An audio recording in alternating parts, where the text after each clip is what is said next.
महाभारत आदि पर्व अध्याय 2 का अद्भुत परिचय। कल्पना कीजिए, आप एक विशाल और ज्ञान से भरे पुस्तकालय में बैठे हैं और एक महान कथावाचक सूत उग्रश्रवा आपको एक ऐसी कहानी सुनाने जा रहे हैं जो युगों युगों से चली आ रही है। ये कोई साधारण कहानी नहीं बल्कि महाभारत है।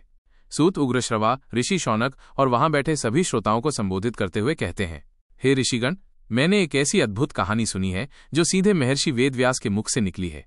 ये कथा जीवन के हर पहलू को छूती है, धर्म, धन, प्रेम और मोक्ष।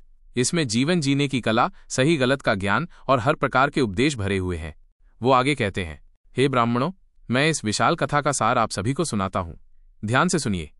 इस कहानी को कहने से पहले मैं भगवान श्री कृष्ण को प्रणाम करता हूं, जिनके रहस्य को स्वयं ब्रह्मा जी भी पूरी तरह नहीं जानते।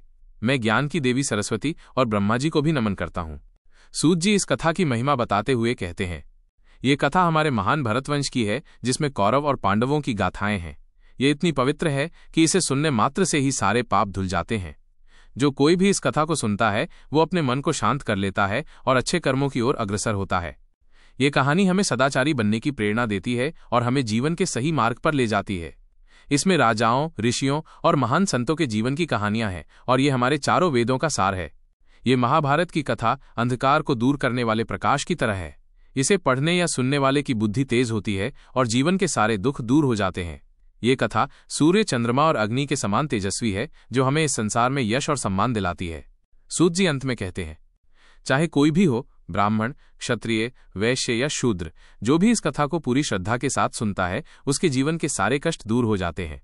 ये कथा वास्तव में एक विशाल वृक्ष की तरह है, जिसकी हर डाल पर एक नई कहानी है।